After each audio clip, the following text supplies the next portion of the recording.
Bonsoir tout le monde. Alors nous allons continuer. Alors c'est la révision numéro 5 et il sera la dernière pour clôturer le dipôle RLC. Alors dans cette capsule, nous allons de même étudier le diagramme des énergies en fonction du temps dans le cas où on a affaire à un circuit RLC. Alors vous remarquez, dans mon circuit, j'ai fait apparaître de nouveau les résistances, à savoir la résistance interne de la bobine et le conducteur ohmique. Alors si vous examinez le diagramme des énergies, comme on l'a déjà signalé, on remarque que cette courbe correspond à l'énergie électrique fournie par le condensateur lors de sa décharge, l'énergie magnétique à l'instant T quand la bobine fait transférer cette énergie au condensateur. Donc, il y a une quantité d'énergie qui est dissipée. L'énergie du circuit est dissipée partiellement par effet Joule dans le conducteur ohmique. Pour cette raison, si vous avez déjà vu la première capsule, que lors du circuit RLC, il y a naissance des oscillations qui sont libres, amorties, qui sont pseudo-périodiques. Alors l'énergie a toujours la même formule, l'énergie totale du circuit dans ce cas, c'est toujours E égale 1 demi CUC au carré plus 1 demi LI au carré. Nous avons aussi établi l'équation différentielle du circuit RLC vérifiée par UC de T. Il faut revoir les capsules précédentes. On a trouvé que UC plus RT total, notez bien que la résistance totale de tout le circuit, c'est grand R plus petit r. C DUC sur DT plus LC DUC au carré sur DT au carré égale à 0. Alors ce que nous allons tout simplement faire maintenant, c'est que nous allons établir la même équation différentielle à partir de l'équation des énergies et nous allons montrer quel est le paramètre qui est derrière cette dissipation d'énergie dans tout le circuit.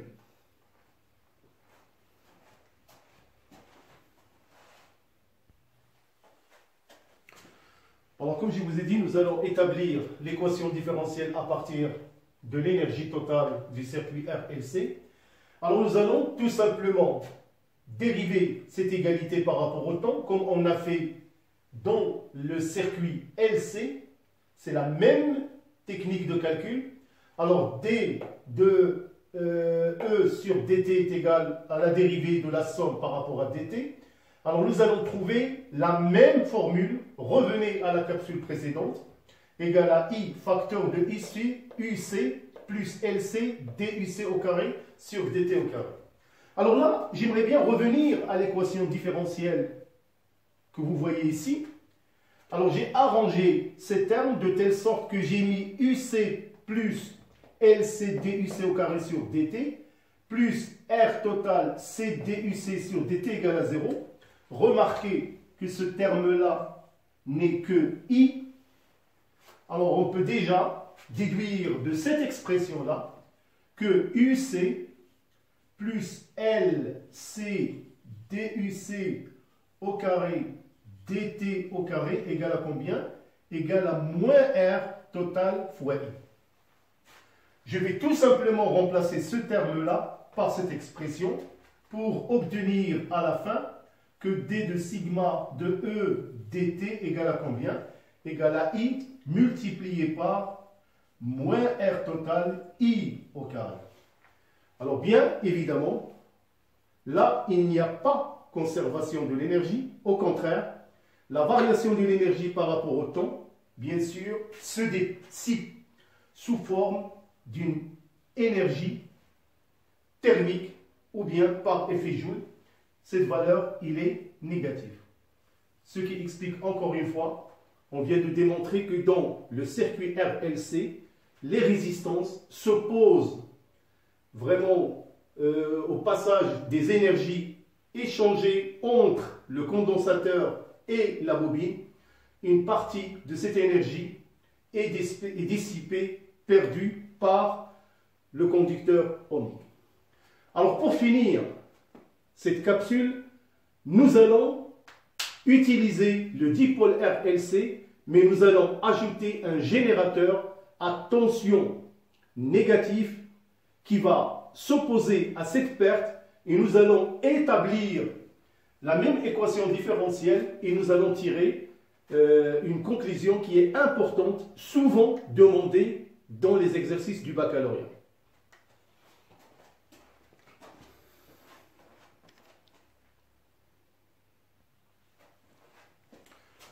Alors donc maintenant, comme je vous ai dit, nous allons procéder par l'entretien des oscillations sinusoïdales dans le circuit RLC.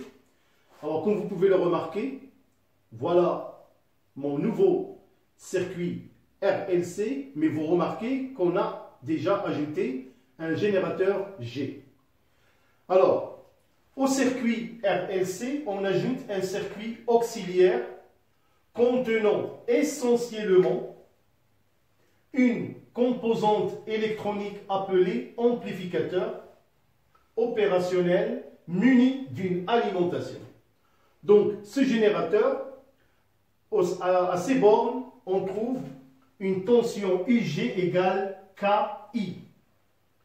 K est une constante qui est ajustable, c'est-à-dire on peut la faire varier de telle sorte que les oscillations qui vont naître au sein du circuit RLC seront compensées. Bien sûr, pour qu'il n'y ait pas l'effet Joule. Alors ce que nous allons faire maintenant, c'est établir l'équation de nouveau du circuit RLC. Donc c'est une question qui est très importante, souvent demandée dans les examens de fin d'année.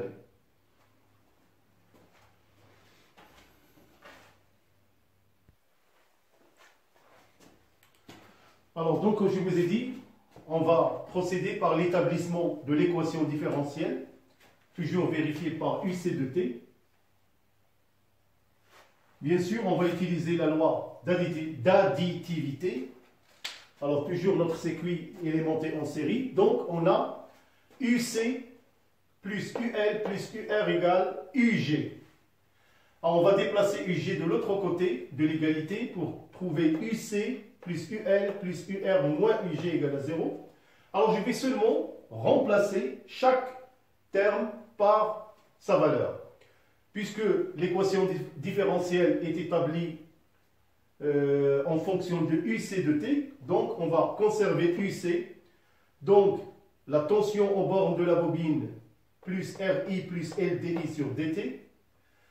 Aux bornes du conducteur ohmique plus RI moins KI, je remplace la tension du générateur égale à 0.